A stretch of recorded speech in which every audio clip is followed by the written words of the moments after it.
Make America great again అనే నినాదంతో గద్దెనెక్కిన Trump అమెరికాని ప్రపంచంలోకెల్లా అద్భుతమైన దేశంగా తీర్చిదిద్దాలి అన్న ఆశతో ఎన్నో కొత్త వ్యూహాలతో ముందుకెళ్తూ ఉన్నాడు.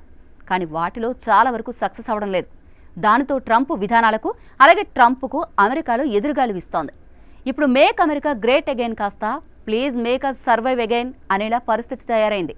వివరాల్లోకి వెళితే ప్రెసిడెంట్ డొనాల్డ్ ట్రంప్ తన నూతన విధానాల్లో అమెరికా తయారీ పరిశ్రమను బలంగా చేయాలని ఆలోచిస్తున్నారు. కానీ ఇది కొన్ని సమస్యలతో సతమతమవుతోంది.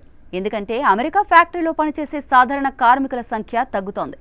పెద్దవాళ్లు రిటైర్ అవుతుంటే యువత ఆ పనులకు రావడం లేదు.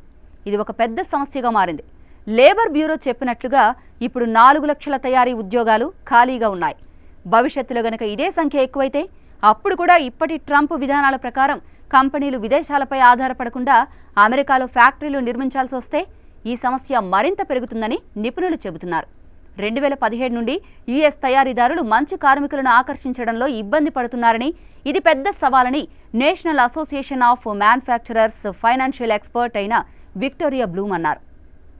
ఈ ఉద్యోగ నియామక సమస్యలు చాలా వైపులా ఉన్నాయి. ట్రంప్ గడ్డుపట్టు విధానం వల్ల ఇబ్బందుల్లో ఉన్న దేశాల నుండి వచ్చిన వలస కార్మికుల కోసం రక్షణలు తీసివేయాలని ప్రయత్నిస్తున్నారు. దీనివల్ల ఆ ఉద్యోగాలు చేసే కార్మికులు తగ్గిపోవచ్చు.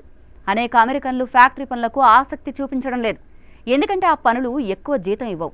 అలాగే ఇతర ఉద్యోగాలలాగే సౌకర్యవంతమైన పని సమయాలు లేవు. చాలా కంపెనీలు పోటీలో ఉండాలి అంటే ఆధునిక యంత్రాలు వాడాలి. దీనికి కార్మికులకు ఎక్కువ శిక్షణ అవసరం. హై స్కూల్ నుండి వచ్చిన వారిని నేరుగా నియమించడం కష్టం. ఎందుకంటే వారికి ప్రత్యేక శిక్షణ కావాలి. గతంలో అమెరికా తయారీ పరిశ్రమలో ఇలా లేదు. ఇప్పుడు కనీసం యువతను ఈ పనులకు ఆకర్షించడం కూడా కష్టమైపోయింది. హై స్కూల్ గైడెన్స్ టీచర్లు విద్యార్థులను కళాశాలలకు పంపేలా ప్రోత్సహిస్తున్నారు.